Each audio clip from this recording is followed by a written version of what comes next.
안녕하세요. 저는 시모, 시누이 그리고 남편에게 한 방 먹이고 시원하게 이혼해버린 30대 여자입니다. 가끔 제가 이혼을 했다고 하면 아무것도 모르면서 좀 참고 살지. 요즘 젊은 사람들은 이혼을 참 쉽게 생각하는 것 같아. 이런 말을 하는 사람들도 종종 있는데요. 그런 말을 들을 때마다 저를 생각해서 해주는 말인 줄 알지만 고구마 100개를 먹은 것처럼 답답한 마음이 드는 건 어쩔 수 없는 일인 것 같아요. 그런 걱정은 굳이 해주지 않아도 될 텐데 하는 마음이 들기도 하고요. 이때까지는 그저 이혼했다는 사실만 밝혔을 뿐 이혼 사유에 대해서 자세히 설명한 적이 없었는데요. 오늘은 제가 평소 애정하는 사연 열차에서 저의 이혼 스토리에 대해 풀어보려고 합니다. 그러면 시작해 보겠습니다. 저와 남편은 흔하디 흔한 소개팅으로 만나 결혼까지 하게 되었어요. 결혼 당시 남편은 모아둔 돈이 별로 없었고 시댁에서도 대학원까지 다니는 시누이 뒷바라지를 하느라 저희 결혼에 도움이 될 형편이 되지 않는 상황이었죠. 형편이 되지 않다고 결혼을 미룰 수도 없는 노릇이고 미룬다고 형편이 더 나아질 것 같지도 않았어요. 그렇다고 없던 일로 하기엔 남편을 너무나도 사랑하고 있었죠. 남편의 능력을 보고 결혼을 결심한 것도 아니었지만 모아둔 것이 없어도 너무 없던 터라 조금 고민스러웠던 것도 사실이에요. 이런 저의 마음을 알았는지 엄마가 선뜻 집을 내어주시더라고요. 딸이 고생하며 사는 것이 싫다고 하시면서요. 혼자의 힘으론 해결이 불가능한 상황이었기에 전 엄마의 도움을 받기로 했고 그렇게 저희는 남들보다 편하게 신혼집을 마련해 살게 되었습니다. 이런 상황을 시댁에서도 알고 친정에 많이 고마워하셨고요. 아가, 이야기 들었어. 사돈께서 집을 내주셨다며? 이렇게 고마운 일이 어디 있겠니? 너도 알다시피 우리가 막내딸 뒷바라지 한다고 하나뿐인 아들 장가가는데 아무 도움도 주지 못해서 마음이 좋지 않았는데 이렇게 도와주신다고 하니 죄송한 마음이 들지만 한편으론 마음이 놓이는구나. 감사하다고 꼭 전해주렴. 네, 어머님. 저희가 잘 살면서 갚으면 되니 어머님은 신경 쓰지 마시고 아가씨께 더 마음 써주세요. 길게 공부하는 게 여간 힘든 일이 아니잖아요.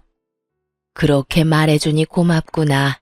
하여튼 우리 아들이 마누라 하나는 잘 골라왔네. 이런 시모였는데 화장실 들어갈 때 마음과 나올 때 마음이 다르다고 하잖아요. 어쩌면 사람이 그럴 수 있는 건죠.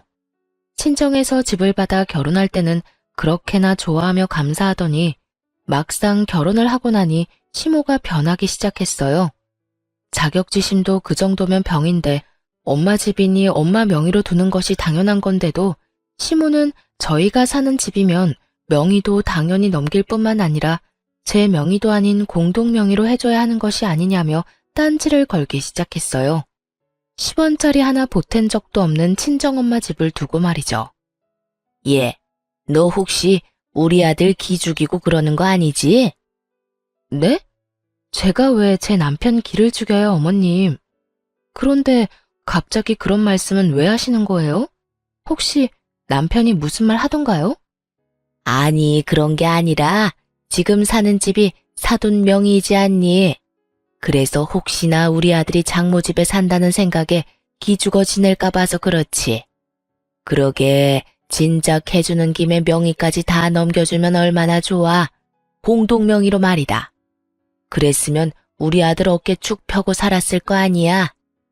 매번 이유를 바꿔가며 명의 타령을 해대는 것이 지겹지도 않은지 참 끈질기게도 명의를 걸고 넘어지더군요. 몇 달 동안 같은 문제로 걸고 넘어지니 기계적으로 답하던 그러게요 소리도 나오지 않을 지경이었어요. 그래서 전 이 지겨운 명의 문제를 마무리 짓기 위해 조금 단호하게 나가기로 했어요. 어머님, 제가 이런 말까지 하지 않으려고 했는데요. 아무래도 지금 확실하게 하지 않으면 계속 같은 문제로 감정 상할 것 같아서 말씀드릴게요. 왜? 무슨 할 말이라도 있니? 혹시 명의 바꿔주신다고 하든? 아니요. 명의는 앞으로도 절대 바뀔 일 없을 거예요. 지금 사는 이 집, 저희 엄마가 힘들게 번 돈으로 마련해서 조금이라도 편하게 생활하시려고 세주고 계시던 집이었어요. 생활비에 꼬박꼬박 보탠대던 집, 딸이랑 사위 대출 걱정하지 말고 살라고 내주신 건데 명의까지 바라면 그게 도둑놈 심보 아닐까요? 심지어 집 세금도 여전히 엄마가 내고 계신다고요. 한 푼이라도 더 모아야 저희도 안정된 생활할 수 있다고 하시면서요. 그러니까 앞으로 명의 문제는 꺼내지 말아주셨으면 해요. 이렇게까지 말하면 양심에 찔려서라도 아무 말 못하겠지 했는데 시모는 제 생각보다 더 양심은커녕 생각조차 없는 사람이더군요. 무슨 말을 그렇게 하냐며 도리어 저에게 화를 내기 시작했으니까요. 아니 얘, 너 무슨 말을 그렇게 하니? 도둑놈 심보라니? 넌 내 아들이 도둑놈이란 이 말이니? 진명이 돌리라고 하는 내가 도둑년이란 이 말이야? 시집 온 지 얼마 되지도 않고 해서 될 수 있으면 큰 소리 안 내고 좋게 지내보려고 했더니 너 도저히 안 되겠구나. 아니 어머님, 제 말은 그런 말이 아니잖아요. 매번 전화하실 때마다 명의 문제로 열을 올리시니 어머님이 바라시는 일은 일어날 일이 없다고 알려드린 거예요. 다 됐고, 너 이번 주 주말에 집에 좀 오거라. 네가 할 일이 있어. 이러고 끊어버리는데 정말 사람 미칠 지경이더군요. 제가 노는 사람도 아니고 저도 엄연히 회사 생활을 하는 데다가 시댁까지 3시간은 넘게 걸리는데 특별한 날도 아니고 저를 골탕 먹이려고 하는 것이 뻔히 보이는데 이를 어쩐다 싶었어요. 저는 하는 수 없이 남편에게 이러한 사실들을 털어놓으며 남편에게 도움을 구하기로 했죠. 여보, 사실은 어머님께서 결혼하고 난 후로 계속 우리가 사는 집 명의까지 넘겨받아야 하는 거 아니냐고 하셔. 그것도 공동명의. 그게 당신 기 세워주는 일이라면서 하시는데 내가 매번 그건 좀 곤란하다고 해도 늘 같은 말만 하시네. 그랬어? 그런 일이 있었으면 진작 말을 하지 그랬어. 엄마도 참 욕심이 과하셨네. 당신 걱정되는 마음에 그렇게 말씀하시는 거 알겠는데 이번에 또 전화와서 그러시길래 그건 안 되는 일이라고 좀 단호하게 말했더니 주말에 집에 오라고 하시더라고. 할 일이 있다면서. 어떻게 하지? 어떻게 하긴 뭘 어떻게 해. 가면 혼은 혼대로 나고 일은 일대로 할 게 뻔한데. 가지마. 내가 엄마한테 전화해서 일 있다고 잘 말할게. 당신 회사에 중요한 일 맞아서 주말에도 일 나간다고 하면 돼. 그러면서 당신이 요즘 나한테 여러모로 신경 많이 써준다고 슬쩍 흘리면 엄마도 마음 풀릴 테니까 너무 걱정하지 마. 고마워. 고맙긴 내가 미안하지. 엄마가 괜히 당신 귀찮게 해서 앞으로 그런 말 안 나오게 내가 잘 말해볼게. 이때까진 남의 편이 아닌 제 편이었던 남편은 호언장담한 대로 시모를 잘 구워 삶은 모양이었어요. 다음날 시모에게서 다정한 목소리로 주말에 바쁘면 굳이 오지 않아도 된다는 전화를 받았거든요. 이로써 더는 시댁 일로 신경 쓸 일이 없겠거니 했는데 글쎄 더 큰 문제가 저를 기다리고 있더군요. 그건 바로 시누이였어요. 시누이는 철딱서니가 없어도 그렇게 없을 수가 없었는데 가끔 시댁에 갈 때마다 제가 본 시누이의 모습은 저희가 오든 가든 인사도 하지 않는 것은 기본이었고 방에서 온종일 뭘 하는 것인지 방은 엉망진창 그런 난리도 또 없더군요. 그런 인간이 집안일을 돕는 일은 전혀 없었고 식사 자리도 가장 늦게 나와 밥만 딱 먹고선 제 밥그릇 한번 치우는 법이 없더군요. 본인 행동은 그따위로 굴면서 입만 열면 하는 말은 가관이었어요. 언니, 엄마한테 들었는데 생전 엄마한테 전화 한 통 안 한다면서요? 며느리로서 적어도 일주일에 한 번은 시어머니한테 연락해야 하는 거 아니에요? 도리 몰라요, 도리? 적어도 도리는 지키면서 삽시다, 우리. 그거야 제가 연락드리기 전에 어머님이 전화를 주시니까 굳이 제가 할 필요가 없어서요. 어머님께서 일주일에 많으면 4번, 적어도 2번은 연락해 주시는데 굳이 저까지 연락을 드려야 할까요? 아무리 그래도 엄마가 먼저 하는 거랑 언니가 먼저 하는 거랑 느낌이 다르잖아요. 아무튼 언니도 엄마한테 연락 좀 하고 살라고요. 아가씨, 연락 문제는 어머님이랑 저랑 알아서 할게요. 방금 말했다시피 어머님이 그렇게 자주 연락이 오는데 제가 궁금한 게 뭐가 있을 것이며 제가 굳이 먼저 연락할 일이 뭐가 있겠어요? 아가씨는 나중에 결혼하면 시어머니랑 일주일 내내 연인 사이처럼 전화통화하면서 지낼 수 있어요? 별로 할 말도 없는데 굳이 도리상? 그건 아니지만. 그거 아니면 그냥 저희 일은 저희가 알아서 하게 두고 아가씨 일이나 신경 써요. 어머니께 들어보니 아가씨 방 청소도 제대로 안 한다고 한숨 쉬시던데. 딸 된 도리로 나이 많은 엄마를 부려먹으셔야 하겠어요? 그것뿐이에요. 매번 올 때마다 밥그릇 한 번 치우는 모습을 본 적도 없고 자기가 먹은 밥그릇 설거지통에 담는 게 힘든 일은 아니지 않나요? 전 진정한 도리가 무엇인지 시누이에게 알려주었고 제 말에 시누이는 입을 꼭 다물고 그저 저를 노려보다 방으로 들어가 버리더군요. 본인이나 잘하지 어디서 도리 운운하며 시누이 노릇이나 하려고 드는 건지 어이마저 없는 지경이었어요. 더 어이없는 건 이런 시누이에게 오냐오냐 하는 남편의 태도였어요. 여동생이 정신을 못 차리고 버릇없이 굴면 남편이라도 나서서 한 소리 해야 할 텐데 이래도 최고 저래도 최고. 남편은 그저 여동생이 죽으라면 죽는 신용까지라도 할 태세였습니다. 그러던 어느 날 일이 터지고야 말았어요. 여보, 제발 정신 좀 차려. 많이 양보해서 아버님, 어머님이 막내딸 예뻐하는 거 그러려니 한다 치자. 그런데 당신은 도대체 왜 그래? 왜 동생 일이라면 나사 하나 빠진 사람처럼 무조건 다 오케이냐고. 내가 뭘 또 그렇게까지 했다고 그래? 당신이 너무 예민하게 구는 거 아니야? 예민? 아가씨가 우리 엄마한테 째째하다고 말할 처지나 된다고 생각해? 그럴 말할 입장이냐고. 우리 엄마가 이 집 우리 살게 해준 것만 해도 감사할 상황에 뭐? 그까지 집 명의 넘겨주는 게 뭐가 대수라고 째째하게 집 깔고 앉아서 집 있는 유세 부리냐고? 그게 나이도 어린 아가씨가 할 말이야? 네, 맞아요. 시누이는 저와 남편이 있는 자리에서 저딴 말들을 아무렇지 않게 짓거렸고 그런 시누이의 말에 시부모들은 물론 남편마저 고개를 끄덕이며 동조하고 앉았더군요.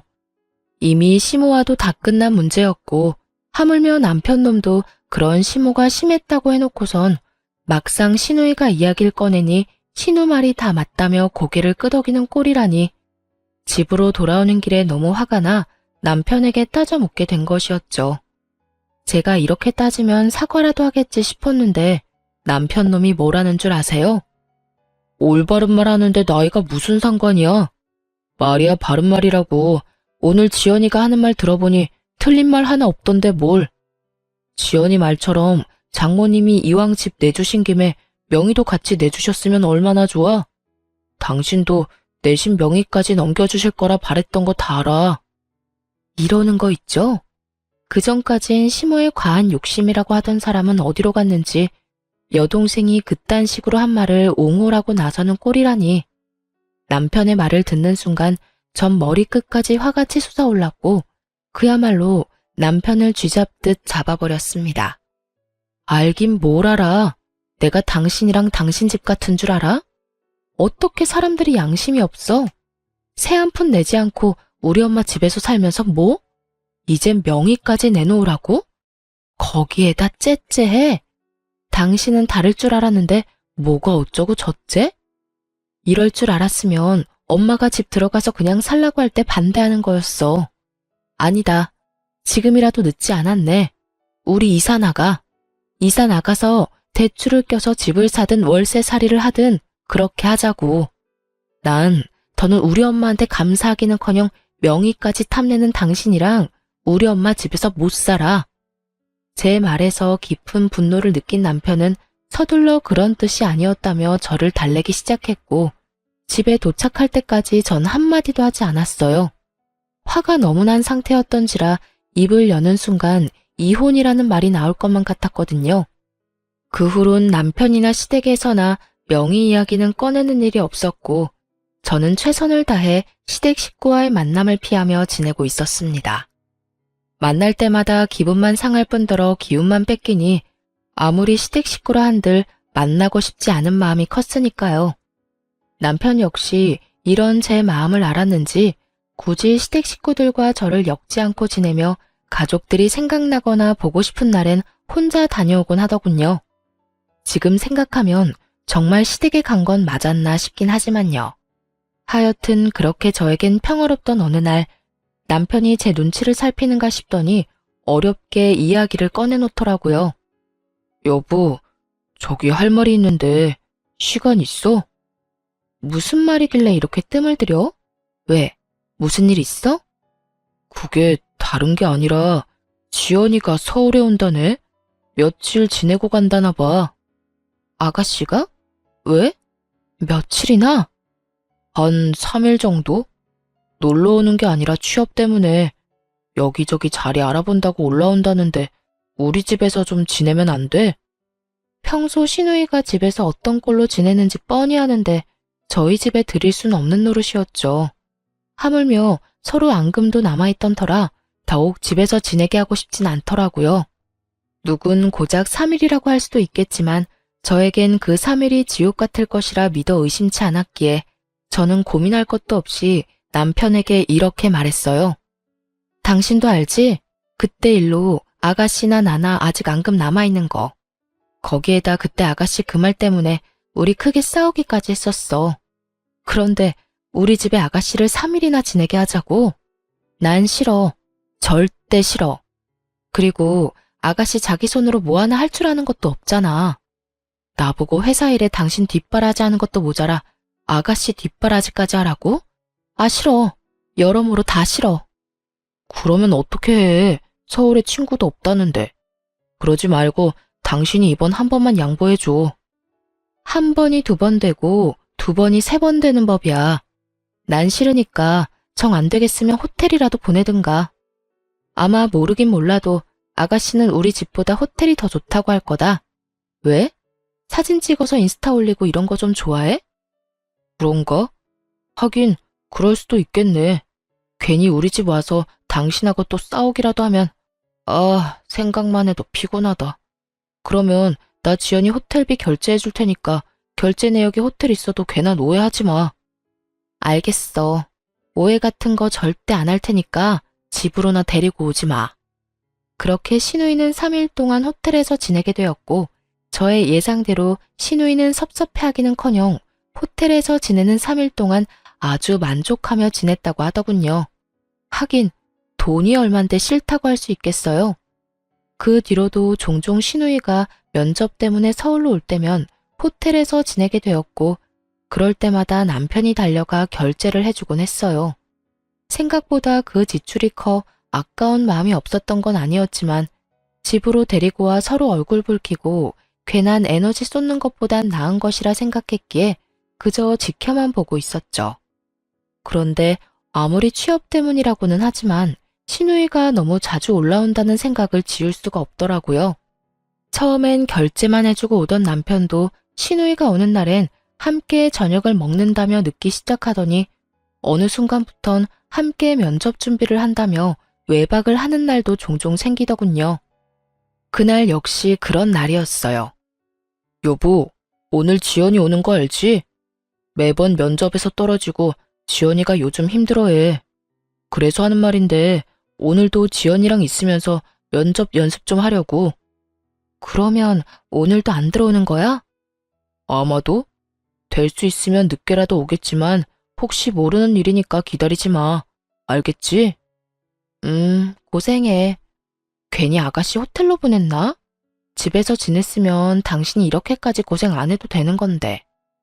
아니야. 당신 말대로 집에서 지냈으면 내가 더 힘들었겠다 싶기도 해. 당신이랑 지연이 서로 안 맞는 건 사실이잖아. 나도 지연이랑 당신이랑 다투기라도 하면 무턱대고 당신 편을 들 수도 없고 호텔에서 지내는 게 여러모로 좋은 결정이었어. 그러니까 그런 신경 쓰지 말고 퇴근하고 와서 푹 쉬어.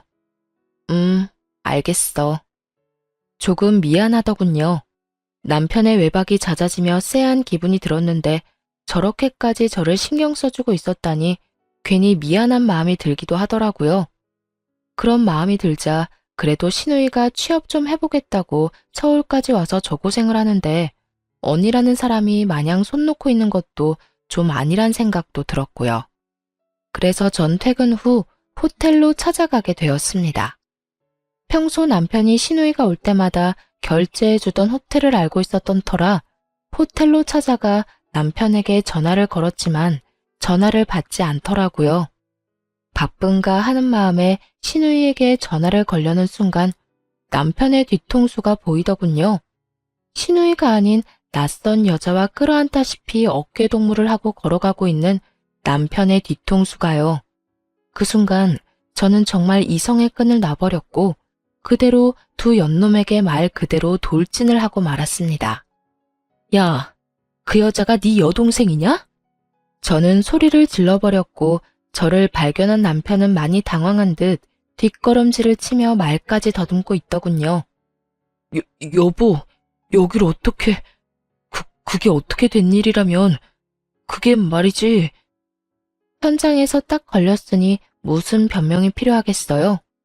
아니, 무슨 말이 생각이나 나겠습니까? 남편은 어떤 말도 생각이 나지 않는지 그저 같은 말을 반복하며 저를 보고 있더라고요. 그래, 무슨 할 말이 있겠어. 이렇게 현장에서 딱 걸렸는데 말이야. 언제부터니? 도대체 언제부터 바람 피우고 돌아다녔냐고. 그리고 바람을 피우려거든 들키지나 말지. 떡하니 아가씨가 드나들던 호텔에서 이러고 싶니? 내가 찾아올 거란 생각은 전혀 하지 못한 거야. 그 머리로 어떻게 대학은 가고 어떻게 취업을 했니? 저는 고래고래 소리를 질러댔고 그 순간 상간녀는 제 눈치를 살핀다 싶더니 도망치려 자세를 잡고 있더군요. 그래서 그냥 도망치게 뒀냐고요? 그럴 리가요. 뒤를 돌아 금방이라도 달려나가려는 상간녀의 머리채를 그대로 확 잡아버렸어요. 야, 감히 어딜 도망가려고? 이 상황 수습은 해놓고 가야 할 거 아니야. 보아하니 하루 이틀 만난 사이는 아닌 것 같은데 두 사람 언제부터 만났니? 내 남편 언제부터 만났냐고. 이거 놓고 말해요. 머리카락 다 뽑힌다고요. 아, 진짜 쪽팔리게 이게 뭐예요? 이렇게 우악스럽게 굴지 말고 이거 놓고 대화로 하자고요. 교양 없게 이게 무슨 짓이에요? 교양? 교양 같은 소리 하네. 너는 교양이 철철 흘러넘쳐서 가정 있는 남자랑 호텔 오니? 내가 아는 교양은 그런 말이 아니었는데 요즘은 바뀌었나 보다. 그쪽 남편이랑 그런 사이 아니거든요? 그래. 거래처 사람인데 급하게 받아야 할 자료가 있어서 잠시 들린 거라고요. 여기 있다고 하길래 잠시 온 거라고. 아무것도 모르면서. 그러니까 얼른 놔달라고요. 아, 너희 회사에선 거래처 사람이랑 어깨동무도 하고 호텔 로비에서 뽀뽀도 하고 그러는가 봐. 왜? 이것도 아니라고 우겨보시지? 여기 CCTV 쫙 깔려있거든? 너도 눈은 있지? 여기도 저기도 CCTV 달려있는 거. 이게 잘못했다고 싹싹 빌어도 모자랄 판국에 뭐? 아무것도 몰라? 저는 미친 소리를 짓거려대는 상간녀의 머리채를 잡고 흔들어버렸고 벙쪄있던 남편놈이 이러다 상간녀 잡겠다 싶었는지 급하게 저를 저지하고 나서더군요. 여보, 그만해. 이러다 사람 잡겠어. 내가 다 설명할 테니 우선 이 사람 보내고 집에 가. 집에 가서 이야기하자고. 남편은 필사적으로 제 소나기에서 상간녀를 떼놓았고 제가 그런 남편을 노려보는 사이 상간녀는 걸음아 나 살려라 도망을 치더라고요. 저에게 머리채를 뜯기느라 내팽겨쳐진 가방도 챙기지 못하고요. 전 그런 상간녀의 가방을 챙겨 집으로 돌아와 버렸고 남편 역시 그런 저의 뒤를 따라 집으로 들어오더군요. 여보, 내가 진짜 미쳤었나 봐. 당신을 두고 내가 그런 짓까지 하면 안 되는 거였는데 한 번만 용서해주면 안 될까? 당신은 못 믿겠지만 정말 처음이었어. 사랑, 이런 감정이 아니라 한순간 충동, 그래, 충동 같은 거였다고. 나한텐 당신뿐인 거 누구보다 당신이 더 잘 알잖아. 나한테 여자는 당신뿐이야. 내가 사랑하는 사람은 당신뿐이라고. 정말 마음을 준 적은 단 한 번도 없었다고. 정말 웃기지도 않은 소리지 않나요? 왜 바람 피우는 것들은 하나같이 이런 말을 하는 건지. 어디 외도 학원이라도 다니는 것인지 남편은 외도를 저지르다 들킨 인간들의 단골 대사들을 줄지어 읊어대기 시작하더군요. 다른 건 몰라도 폭력, 외도, 도박은 절대 고칠 수 없는 병이라고 생각하던 저였기에 두말할 것 없이 이혼을 말하게 되었죠. 이제 와서 사랑? 마음은 준 적 없어? 그 말을 내가 어떻게 믿어? 당신이 당신 동생 핑계대면서 외박한 적이 몇 번인데. 다 됐고 이혼해. 이혼이라니. 어떻게 이런 일 한 번 있었다고 이혼하자는 말을 할 수가 있어? 넌 바람 피운 게 이런 일이라고 가볍게 이야기할 일이니? 넌 그런 줄 몰라도 난 아니야. 난 다른 건 몰라도 바람, 폭력, 도박은 절대 고칠 수 없는 병이라고 생각하는 사람이고 당신한테도 이런 내 생각은 연애할 때부터 끊임없이 말했던 바야. 그렇게까지 했는데도 불구하고 당신이 이딴 짓까지 했을 땐 당연히 이혼 정도는 각오했어야지. 저는 단호했고 이런 저의 단호한 태도에 남편은 한 발 물러서더라고요. 물러설 수밖에 없었죠. 제가 남편이 도착하기 전 미리 싸두었던 남편의 짐을 현관문 밖으로 던져버렸으니까요.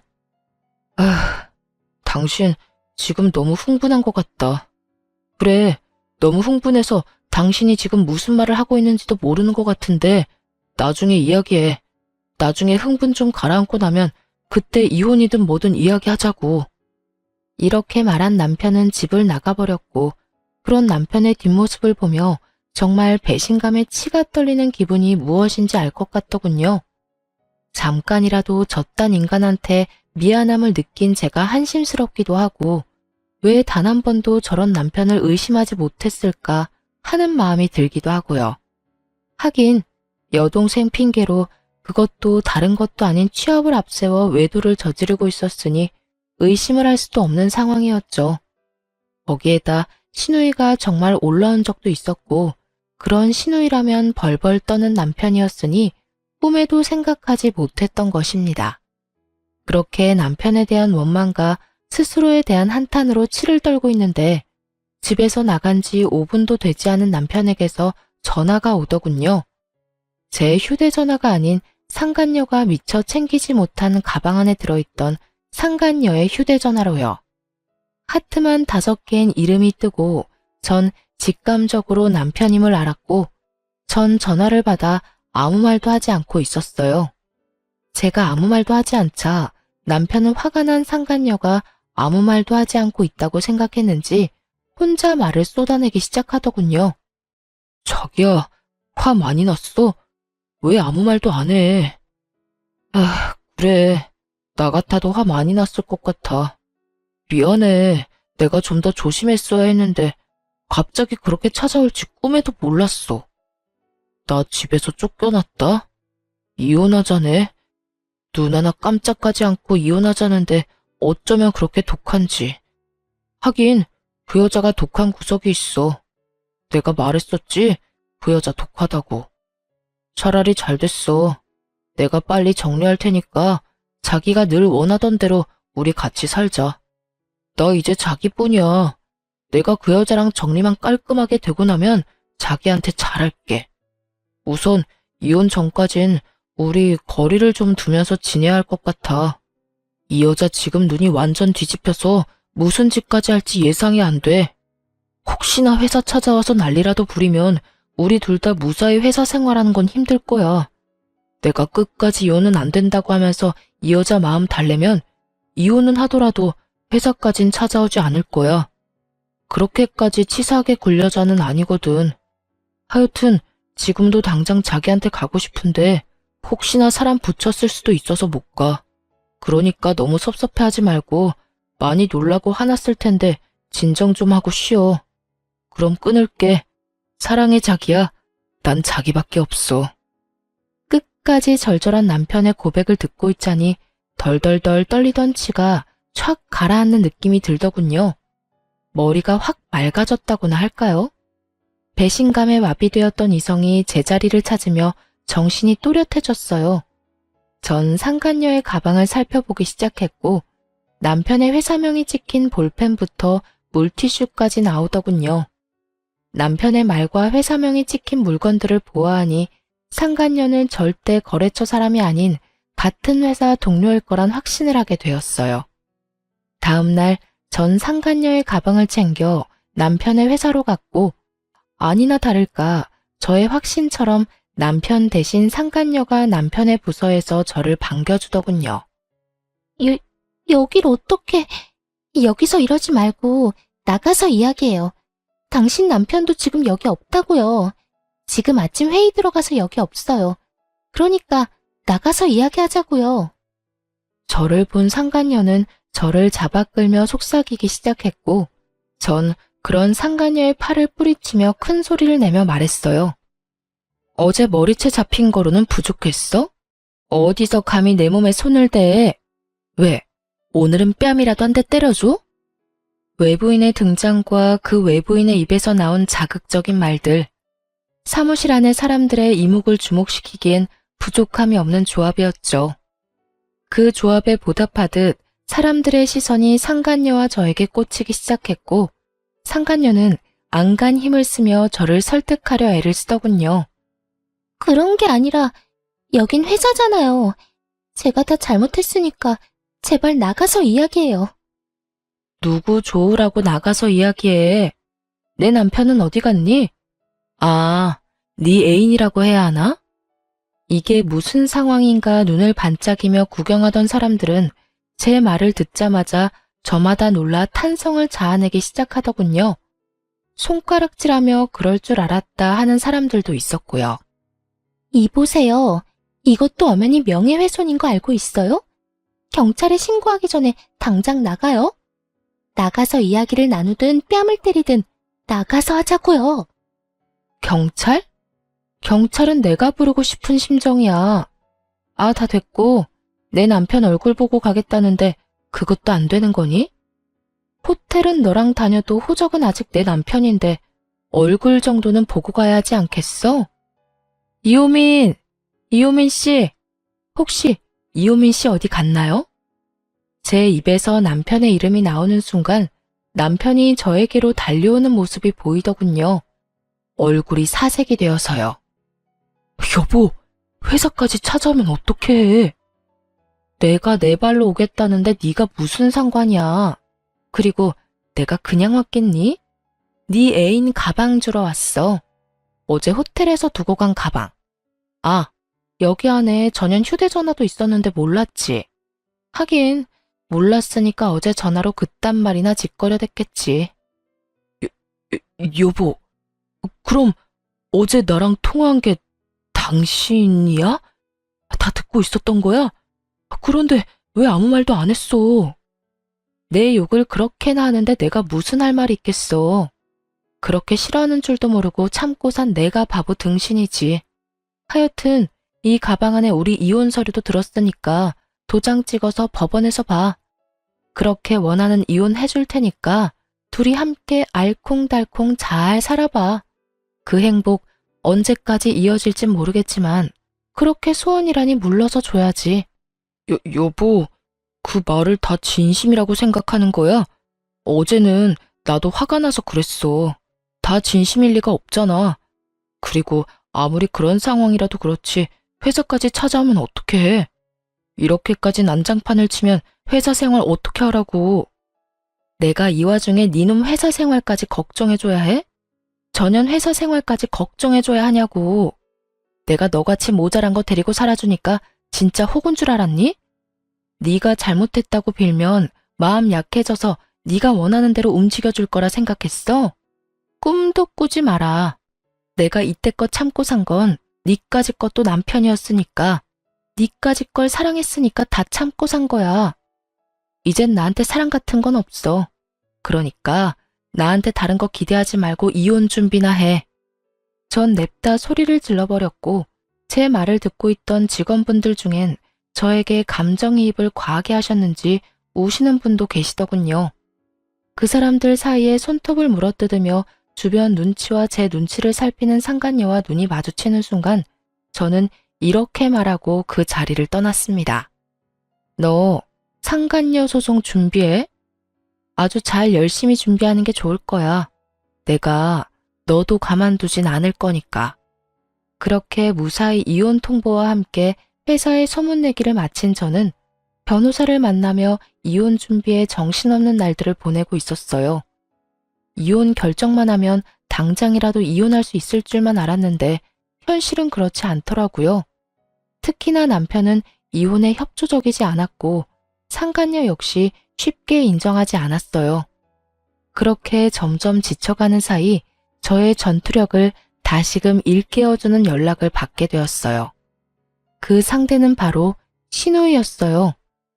언니, 오빠 무슨 일 있어요? 오빠를 왜 나한테 물어요? 오빠를 언니한테 묻지, 그러면 누구한테 물어요? 여전히 되바라진 신우이의 말을 듣고 있자니 남편 놈이 아직 시댁엔 아무 말도 하지 않았구나 싶더라고요. 이 꼴을 보기 싫어서라도 제 입으로 다 말을 해버릴까 싶기도 했지만 그래도 이런 건 본인 입으로 해야 한다 싶은 마음에 조금 참기로 했죠. 오빠 바쁠 거예요. 요즘 이런저런 일이 많아서 정신 없을 거예요. 왜요? 무슨 일 있어요? 급한 일이면 회사로 전화해 보든가요. 급하긴 한데 회사까지 연락할 일은 아니고, 그냥 언니한테 말할게요. 저 드디어 취업이 됐는데 오빠 집이랑 가깝더라고요. 한 번에 가는 교통편도 있고.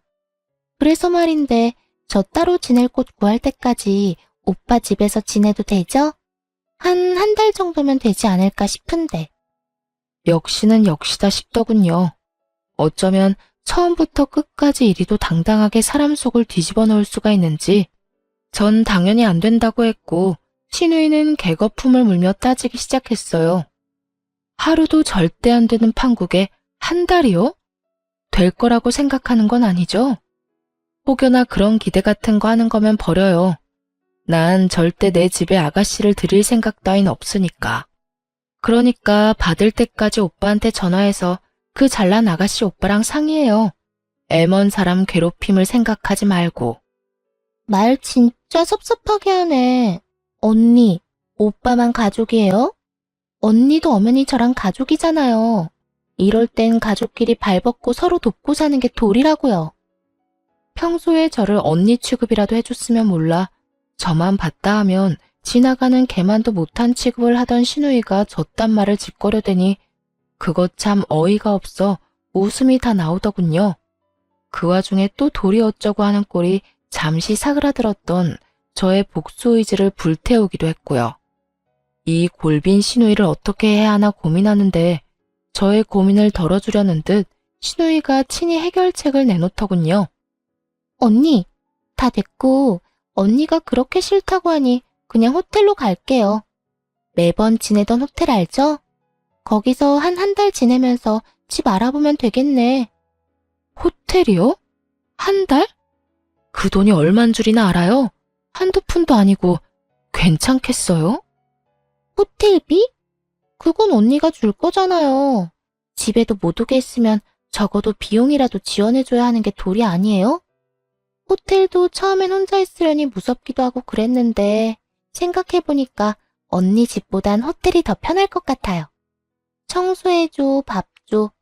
무엇보다 돈이 비싸서 그런가? 침대가 너무 좋은 거 있죠? 대단하지 않나요? 저한테 돈을 맡겨둔 것도 아니고 어쩌면 이리도 당당하게 지원이란 말을 쓸 수가 있는 것인지 심지어 지원해줄 사람은 지원할 생각도 한 적이 없는데 말이죠. 여기까지만 해도 어이가 없는데 신우이는 쉬지 않고 그 다음 계획을 털어놓고 있더라고요. 집도 사실은 받은 집이 있긴 한데 보증금이 비싸서 그렇지 월세는 꽤 괜찮더라고요. 그냥 거기로 계약할까 싶은데 언니가 보증금은 도와줄 거죠? 1,000만 원 정도면 될 것 같아요. 가족 좋은 게 뭐예요? 이럴 때 돕고 살아야 하지 않겠어요? 언니 시집 올 때 나한테 해준 거 아무것도 없으니까 그걸로 퉁칠게요. 그럼 언니만 믿고 계약해요. 이러고 전화를 뚝 끊어버리더군요. 그 예의란 밥 말아먹은 전화 예절이 이럴 땐 참 고맙더라고요. 통화가 조금만 더 길어졌다간 이혼 소송 중이란 말을 털어놓으며 나완 상관없는 일이니 다신 이런 일로 전화하지 말란 말을 하기 직전이었으니까요. 그렇게 전 시누이가 제 무덤 스스로 파는 짓거리를 방치한 채 이혼을 성공리해하게 되었습니다. 결혼하며 쓴 돈들은 거의 회수하고도 남을 위자료와 상간녀에게까지 위자료를 받고 이혼하게 된 것이죠. 그 정도 위자료까진 기대하지 않았는데 다 출중한 변호사분 덕분이었죠. 두 사람은 회사에서 권고사직을 당한 상태로 보였고 계획대로 되는 일이 없자 사이도 틀어진 것 같더라고요. 이게 다 너 때문이야. 이게 왜 나 때문이야? 다 네 놈 때문이지. 유부남이면 유부남답게 행동했어야지. 내가 뭘 어쨌다고. 그렇게 말하는 너야말로 나 유부남인 거 다 알면서 나한테 꼬리쳤잖아. 말술을 마시면서 맥주 한 잔 먹고 어지럽다고 하질 않나? 호텔 구경을 하고 싶다고 하질 않나? 내가 미쳤지. 이런 상여인 줄도 모르고 넘어간 내가 한심한 놈이지. 그러게, 누가 넘어오래? 좋다고 넘어온 사람이 누군데? 그리고 너만 손해가 막심한 줄 알아? 나도 마찬가지다 이거야. 내 나이가 몇 살인데 회사 잘린 것도 모자라 상간녀 딱지까지 어떻게 책임질 거야? 내가 왜 책임져? 자기 인생은 스스로 책임지고 챙기고 살아야지. 하여튼 소송만 끝나면 다신 보지 말자. 니년만 보면 화가 치밀어 오른다고. 어쩌다 니년 같은 걸 만나서 내 꼴이 이렇게 됐나 해서. 이렇게 네가 잘했니 내가 잘했니 싸우는 꼴을 종종 보이곤 했으니까요. 이것만으로도 통쾌한데 더 통쾌한 일이 저를 기다리고 있더군요. 이혼하고 난 후 전 남편이 이혼 소식을 시댁에 전했는지 화가 잔뜩 난 전 시누이에게서 연락이 왔더라고요. 언니, 이혼했다는 거 사실이에요? 왜요? 왜 이혼했는데요? 내가 그런 것까지 너한테 말해야 하니? 내가 왜? 너, 지금 너라고 했어요? 아, 이혼했다 이거예요? 됐다 됐어. 그깟 호칭이 뭐라고. 다 됐으니까 이혼했어도 내 호텔비랑 보증금은 해줄 거죠? 나 방 계약도 다 했단 말이에요. 아이 참, 왜 이혼하고 난리야? 왜 나한테 한마디 상의도 없이 이혼하냐고. 간도 크다 했어요. 저는 이러다 할 대답도 하지 않았는데 덜컥 방부터 계약했다고 난리를 부려대더군요. 거기에다 한 달이 남짓한 시간 동안 정말 호텔에서만 쭉 지낸 듯 했고요. 내가 왜? 내가 언제 해준다고 했었나? 그리고 아주 만약에 내가 이혼 안 했더라도 네 호텔비는커녕 보증금 따위 줄 생각은 전혀 없었어. 그런데 지금 이 상황에 내가 왜 너한테 돈을 주겠니? 꿈 좀 깨라.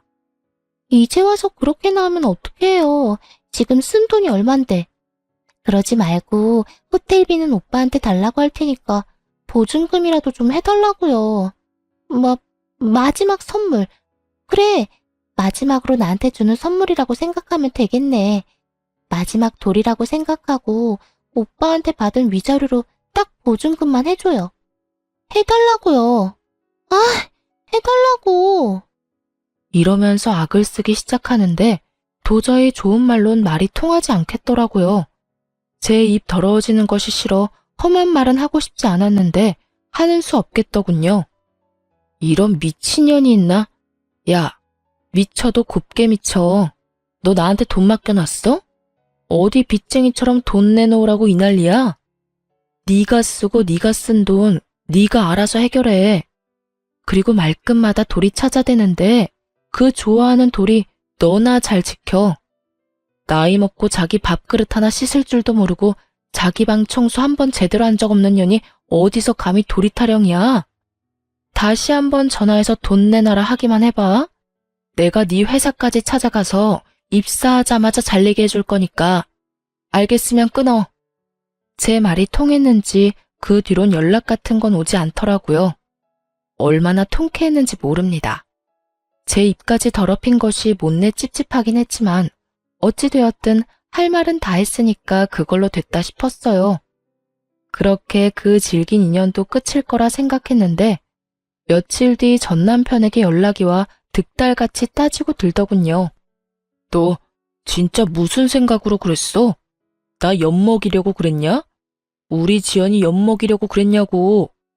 이혼 소송 중이라고 말이라도 해줬으면 지연이가 계약까지는 안 했을 거 아니야. 이제 어떻게 할 거야?